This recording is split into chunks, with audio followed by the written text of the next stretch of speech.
Welcome to Week 7, Lecture A, covering material related to Chapter 17 on Renaissance and Baroque art.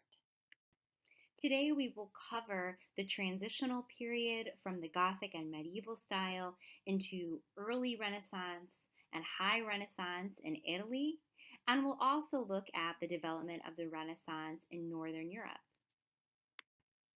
Changes, artistic and otherwise, were taking place all over Europe, but Italy and Flanders developed into world-class economic and cultural centers during the 15th century.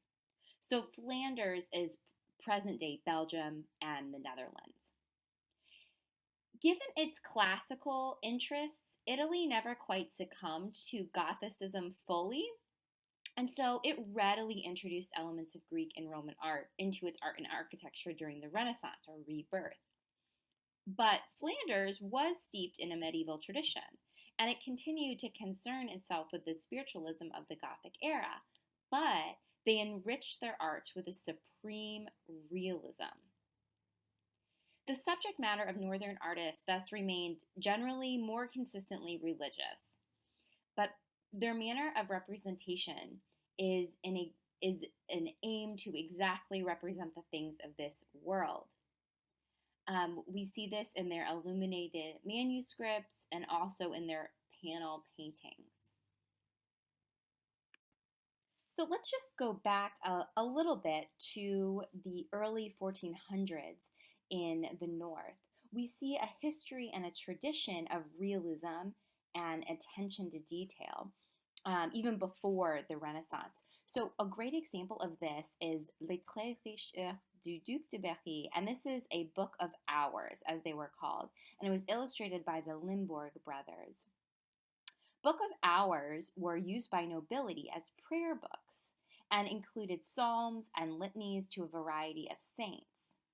So most Book of Hours contained calendar pages as well that illustrated domestic tasks and social events of the 12 months of the year. So here we see May illustrated, where there's a parade of aristocratic gentlemen and ladies who are individualized by their clothing, their faces, their hairstyle, their poses, and they've come to celebrate the first day of May.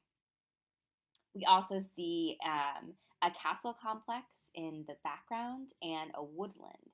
So they are depicting space, not deep, not wholly convincingly, but they are, and there's a real attention to detail from the costuming to the greenery.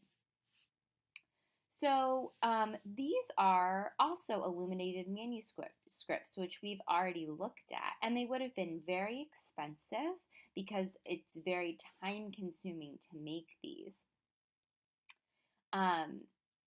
And these qualities that we see here, a keen observation of human responses to the environment, in this case merrymaking, are a really good example of earlier Northern art, kind of pre-Renaissance.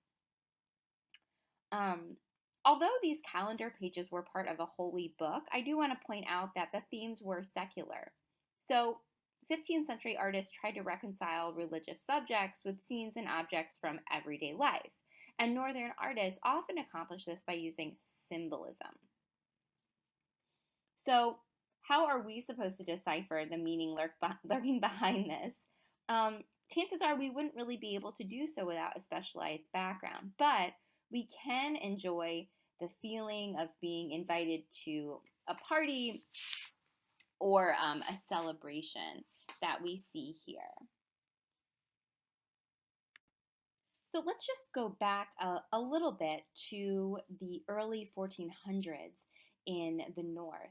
We see a history and a tradition of realism and attention to detail, even before the Renaissance. So a great example of this is Les Très Riches Heures du Duc de Berry, and this is a book of hours, as they were called, and it was illustrated by the Limbourg brothers. Book of Hours were used by nobility as prayer books and included psalms and litanies to a variety of saints. So, most Book of Hours contained calendar pages as well that illustrated domestic tasks and social events of the 12 months of the year. So, here we see May illustrated, where there's a parade of aristocratic gentlemen and ladies who are individualized by their clothing, their faces, their hairstyle, their poses, and they've come to celebrate the first day of May. We also see a castle complex in the background and a woodland. So they are depicting space, not deep, um, not wholly convincingly, but they are. And there's a real attention to detail um, from the costuming to the greenery. So these are also illuminated manuscripts, which we've already looked at, and they would have been very expensive because it's very time consuming to make these. Um, and these qualities that we see here, a keen observation of human responses to the environment, in this case, merrymaking, are a really good example of earlier Northern art, kind of pre-Renaissance. Um, Although these calendar pages were part of a holy book, I do want to point out that the themes were secular. So, 15th century artists tried to reconcile religious subjects with scenes and objects from everyday life, and Northern artists often accomplished this by using symbolism. So, how are we supposed to decipher the meaning lurking behind this? Chances are we wouldn't really be able to do so without a specialized background, but we can enjoy the feeling of being invited to a party or a celebration that we see here. So, Robert Campion's Moreau D altarpiece is a really excellent example of Northern attention to detail and the use of the commonplace in both religious and non religious subjects. This is a triptych. So, this is a 3-paneled altarpiece. You'd be able to open and close it. We see it here opened. And it's an Annunciation scene in the center with the Virgin Mary and the angel Gabriel. On the left, we can see Joseph, on the right, we see Joseph, um, the foster father of Jesus, at work in his carpentry shop. And on the left, we can see the patrons. So this is very common to include those who paid for it or saints in the altarpiece. So the donors are on the left, kneeling by the doorstep. And the architectural setting is a typical contemporary Flemish dwelling. So this would look familiar to its contemporary audience. Mary is depicted as a prim and proper middle-class Flemish woman surrounded by the trappings of a typical Flemish household. And notice how they are all really rendered in exacting detail. We see also, though, that they carry symbolic meaning. So if you look in the back, you can see the bronze kettle hanging in the little niche. It symbolizes the Virgin's body. It will be the immaculate container of the Redeemer of the Christian world. There's more obvious symbols, too, of purity. The spotless room, the vase of lilies. In the upper left corner of the central panel, a small child can be seen bearing a cross and riding on streams of kind of divine light. It's very small up by the windows. So you can see how the Northern artists are really interested in exacting detail, in commonplace items, and symbolism.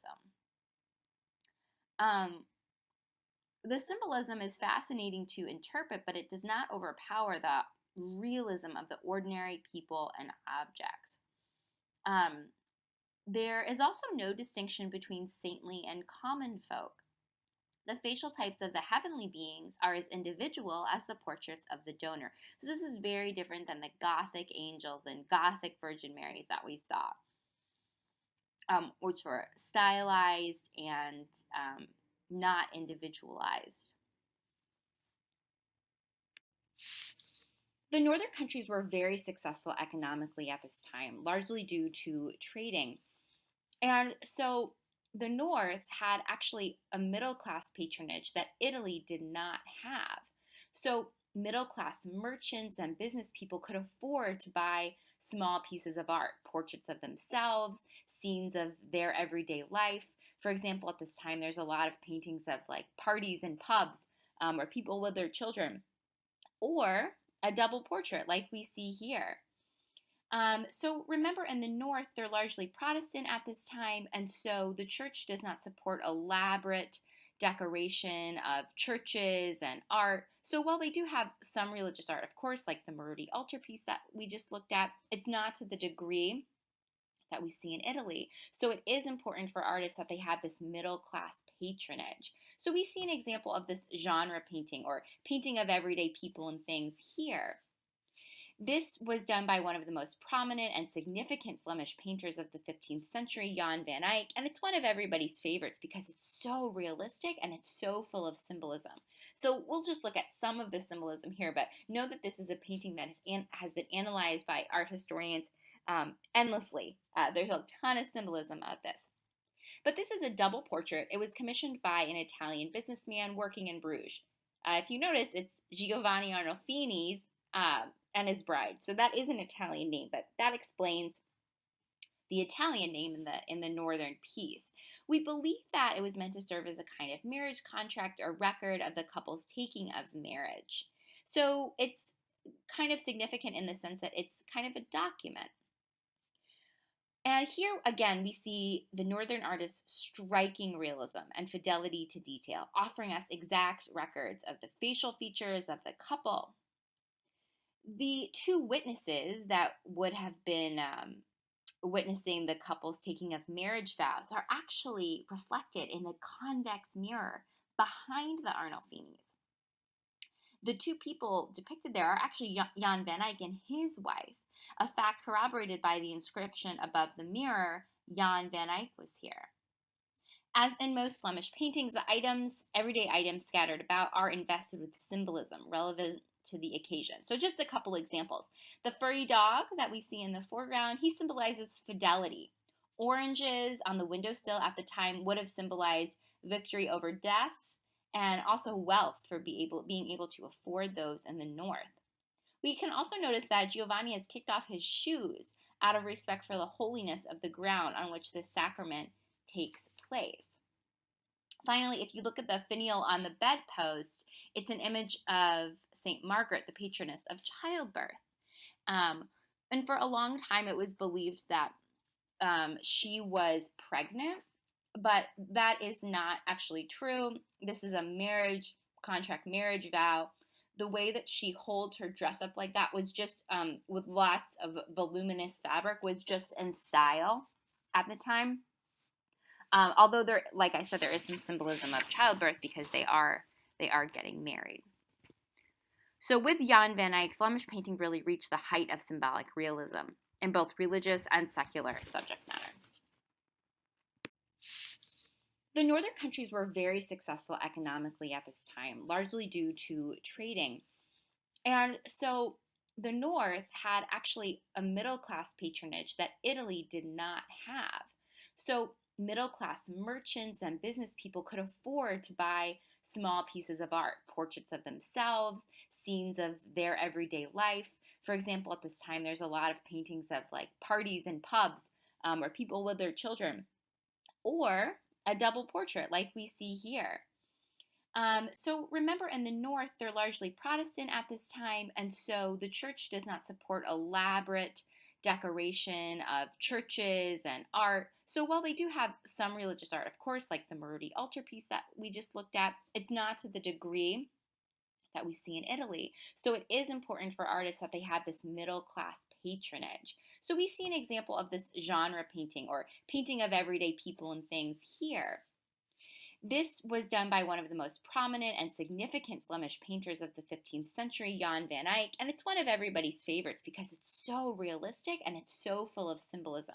So we'll just look at some of the symbolism here, but know that this is a painting that has been analyzed by art historians endlessly.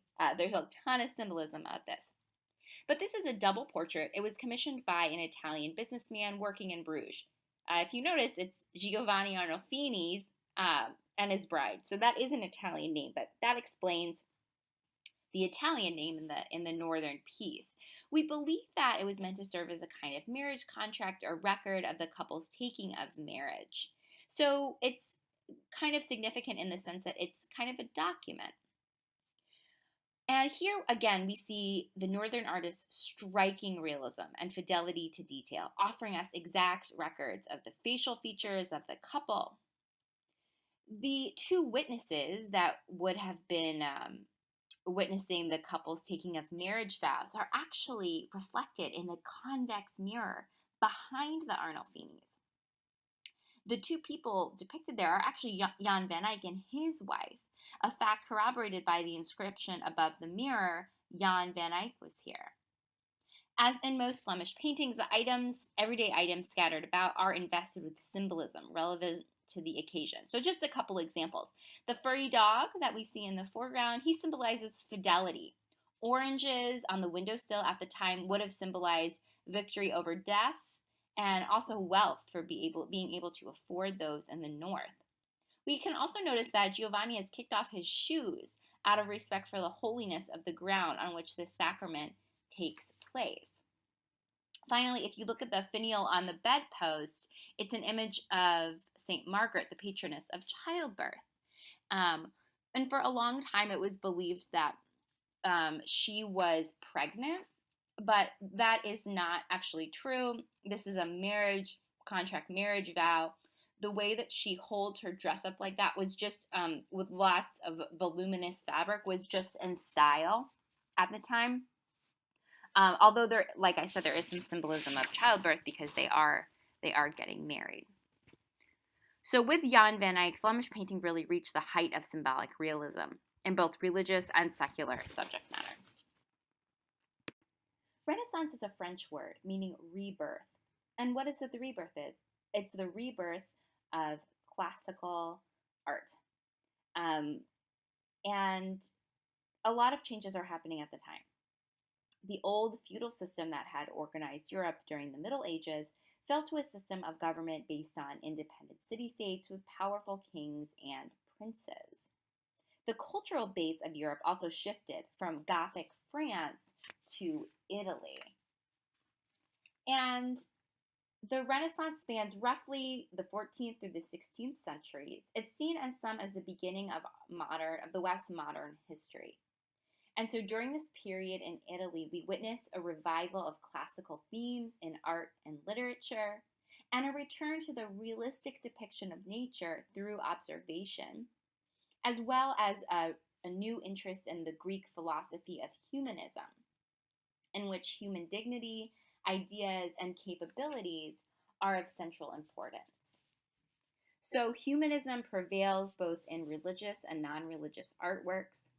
And a lot of this spanned from a rediscovery of art from ancient Greece and Rome. So some ancient cities were found and ancient sculptures, and this really spurred the interest. Humanism does not dismiss religion, but the focus is put on the here and now, the natural world and the abilities of humans, rather than so much of a focus on the afterlife, as during the Gothic and Romanesque period. So we'll start with kind of pre-Renaissance and move through the high Renaissance. At the time, we're going to be looking at a lot of paintings today. Artists are interested in mastering perspective, and mathematical perspective is mastered at this time. You'll also see some general themes. Humans are now more individualized. They have physical weight rather than the flat spaces and figures from the Gothic and Romanesque.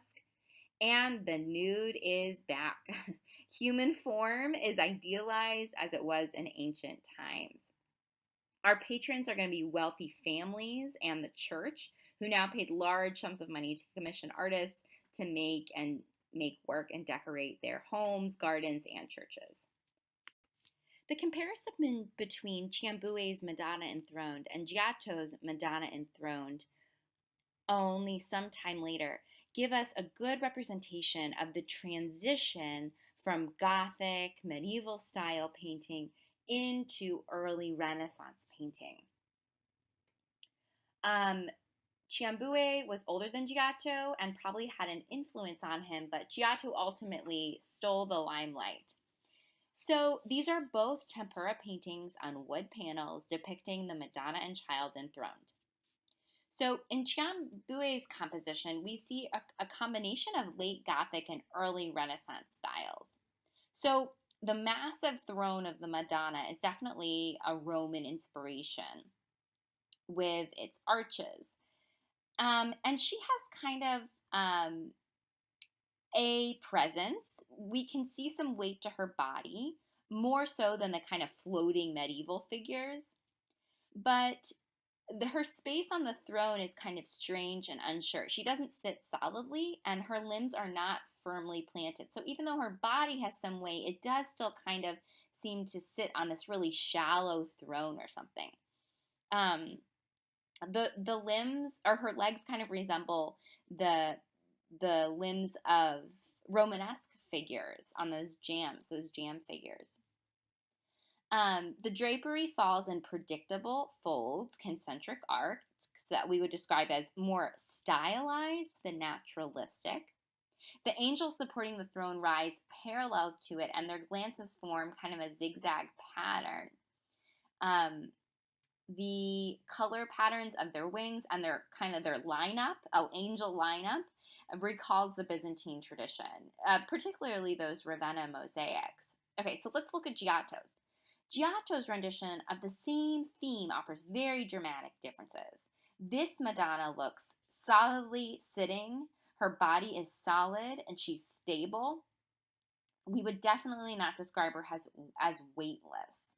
Her drapery forms a solid triangular shape.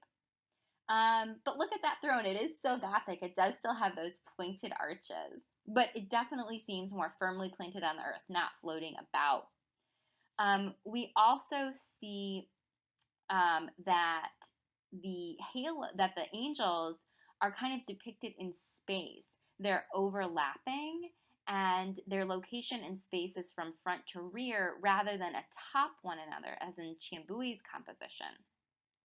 The angels actually have mass and occupy space, and look up at her rather than in that kind of zigzag lineup of glances that we see in the other angels. So we can describe Giotto's Madonna as more naturalistic. She has more of a weight to her body, and so does the Jesus figure as well, although those we see less of a difference there. The throne is also clearly steps that go up rather than these kind of strange curved depictions of space in the Ciambue. So if you've ever tried to paint or draw, you know that it is difficult to project a naturalistic sense of three-dimensional space on a two-dimensional surface. So the artists during the Renaissance, in addition to copying from nature and classical models, they were interested in developing rules of perspective to depict images on flat surfaces that looked three-dimensional. So one of the pioneers in developing and using these was Masaccio, and here we see his Holy Trinity, where he uses these laws of perspective. So this is a fresco that would have been in a chapel, and he creates the illusion of an extension of the architectural space of the church by painting a barrel-vaulted chapel housing a variety of holy and common figures. God the Father supports the cross that bears his crucified Son, while the Virgin Mary and Apostle John attend at their sides. We also see those donors again, and they look sort of like they've been put just outside the scene, which separates the spaces, the holy spaces, and the contemporary spaces. And they're kneeling as donors typically do. They're invited to observe the scene. So the architecture looks extremely realistic. We see the engaged columns. We see the barrel vault. And we also see the architecture appears to extend our physical space and the donors are meant to appear as extensions of ourselves. So the Holy Trinity was the first painting based on the systematic use of linear perspective. Although we've seen perspective before, it hasn't really become a mathematical science until now. So, for example, we see the single vanishing point. It's below the base of the cross. It's about 5 feet from the ground, and it's meant to be at our level. Imagine yourself in a church looking at this wall that makes it look like the church is extended even further.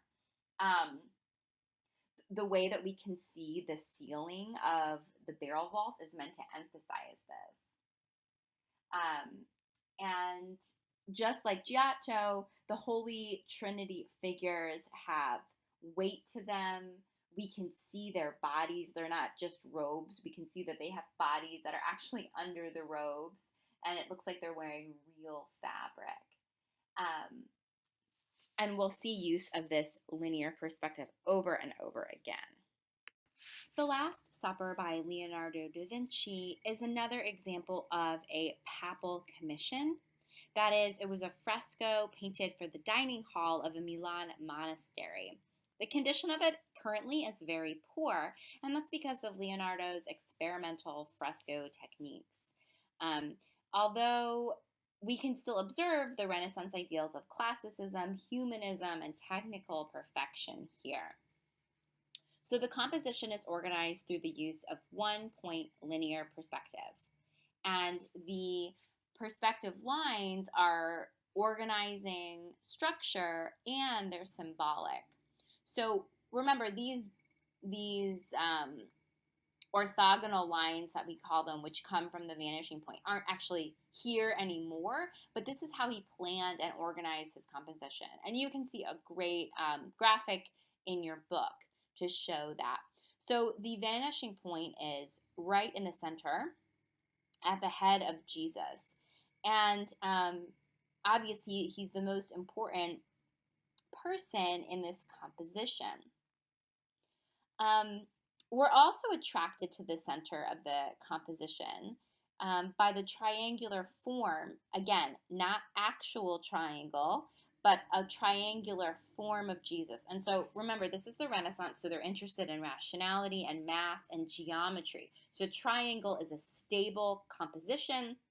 So if we look at the top of Jesus' head, down his arms, and to the table, it forms a triangle. It's also symbolic of the Trinity, Father, Son, and Holy Spirit.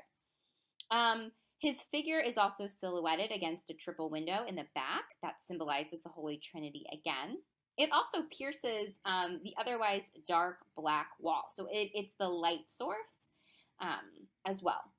We're also held at the center point by Jesus' relative isolation that results from the leaning away of the apostles.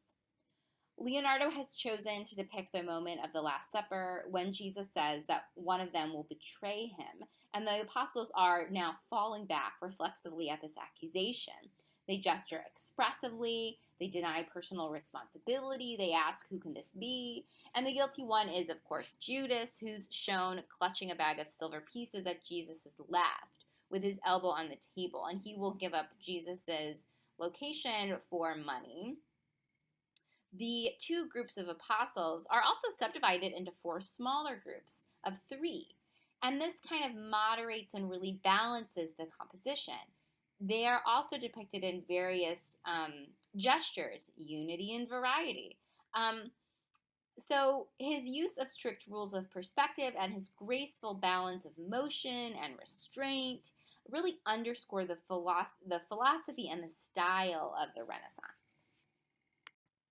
The Raphael School of Athens is another example of a papal commission. So Pope Julius commissioned it to be done where the highest papal tribune was held in the Vatican.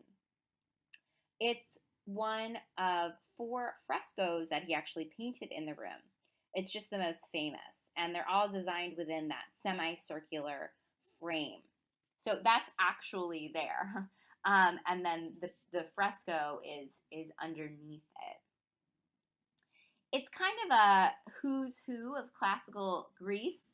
All the famous thinkers and philosophers from then and now that are influencing the thinking at the time. We've talked about this before, but just briefly, again, we see that barrel vaulted archways. We have figures symbolizing philosophy, which was one of the four subjects deemed most valuable for a pope's education, the others being law, theology, and poetry. So the members are divided into two camps representing opposing philosophies. So on the right is Aristotle and the left, Plato. Plato's concerns were more lofty realms of ideas. Notice how Plato is pointing upwards. Aristotle was more in touch with matters of the earth, like natural science. We even see Raphael has included a portrait of himself staring out toward the viewer in the far right foreground. He's shown in a group surrounding Euclid. Raphael clearly saw himself as important enough to be commemorated in a Vatican mural. So just like in The Last Supper by Leonardo, he draws our attention to the center, in this case, two main figures instead of one, by orthogonal lines. Leading, again, so those lines are not there anymore, but they were planned to lead directly out from the two central figures. And the diagonals that lead toward a single horizon point are balanced by strong horizontals and verticals in the architecture and figural groupings. Again, lending to that feeling of classical stability, predictability, rationality. So when art is planned by math, it seems very rational.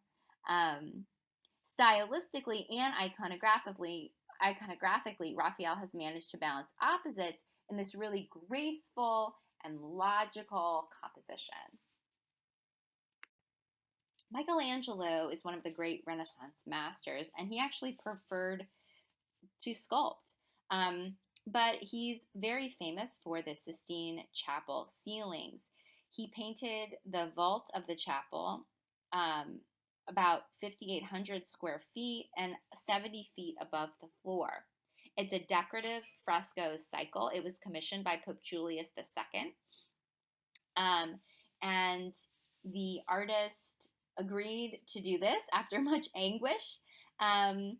He did not want to do this. It was uncomfortable. It was difficult. It was a really long process. Eventually, though, he settled on the division of the ceiling into geometrical frames, housing biblical prophets, mythological figures, and Old Testament scenes from Genesis to Noah's flood.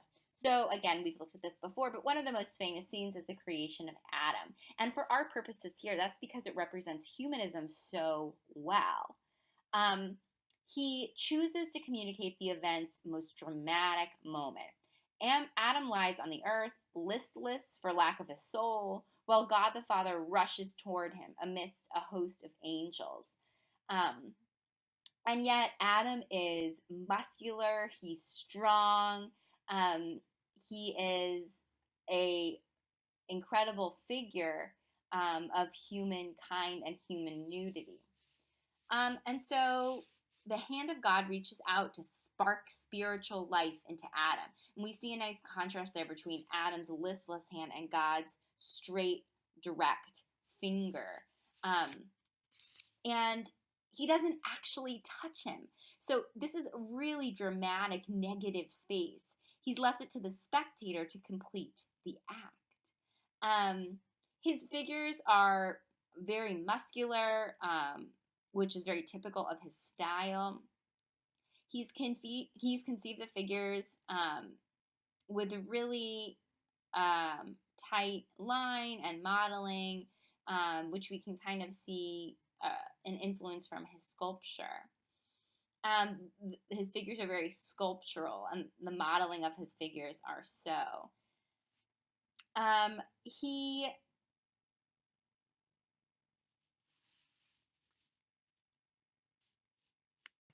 Now, don't think that the Renaissance artists are only doing religious subjects. They are certainly not.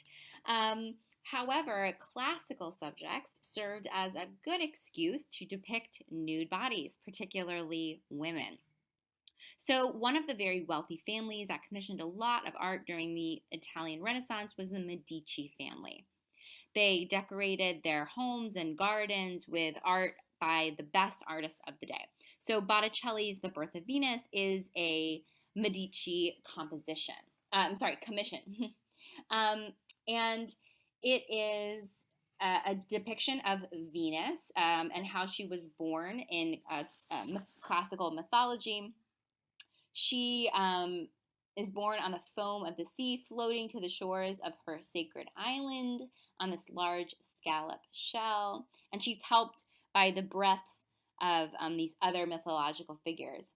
The nymph Pomona awaits her with an ornate mantle and is herself dressed in a billowing flowered gown. So we see Botticelli's interest in classicism in his choice of models for Venus. She's a direct adaptation of an antique sculpture of the goddess Venus in the collection of the Medici family. Um, the shading is confined to areas within the harsh linear sculpture contours of the figures, and it's otherwise light and bright. Botticelli's genius really lay in his ability to utilize the differing qualities of line to his advantage. And with this formal element, he was able to create really delicate looking compositions. In contrast, we'll look at a more high late Renaissance piece. This is Titian's Venus of Urbino. And he was in Venice.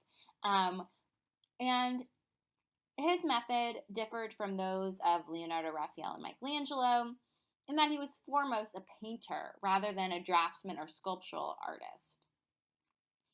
His Venus of Urbino is a beautiful example of the glazing technique that he used. And again, this was a composition that was painted for the Duke of Urbino. So it was a private commission. It was not for the church. It was for a home. Titian adopts the figure of the reclining Venus. And this is what we would call a Venus pudica. She is covering her genitals in this kind of false modesty. She rests on this voluptuous pillows and sheets. She has this golden hair, and it's complemented by the delicate flowers she grasps loosely in her right hand, and her hair falls gently over her shoulder. There was also rich, soft tapestries that contrast with the harsh classicism of the stone columns and the inlaid marble floor. So there's as much of attention to creating a beautiful, sumptuous interior as a beautiful, sumptuous body. His virtuoso brushwork allows him to define different textures really well. And his use of color as a compositional device is also significant. The drape's dark color forces our attention on the most important part of the composition, her face and upper torso. And the forceful diagonal formed by the looming body of Venus is balanced by three elements opposite her: the little dog at her feet and the two handmaids in the distance. And so Titian really balances the composition in his placement of objects and color areas in a much more refined way than the earlier Botticelli's Birth of Venus. The Renaissance style also extended to architecture, and some of the purest examples of Renaissance classicism lie in the buildings by Leon Battista Alberti. Alberti was among the first to study treatises written by Roman architects, the most famous of whom was Vitruvius, and he combined his classical knowledge with innovative ideas in his 10 books on architecture. One of his most visually satisfying buildings in the great classical tradition is the Palazzo Rucellai in Florence. The building is divided by prominent horizontal string courses into 3 stories, crowned by that heavy cornice at the top. Within each story are apertures enframed by pilasters of different orders. The first floor pilasters are of the Tuscan order, which resembles the Doric in its simplicity. The second story uses a composite capital of volutes and acanthus leaves. which are seen in the Ionic and Corinthian orders. And the top floor pilasters are crowned by the capitals of the Corinthian order. So this might remind you of something.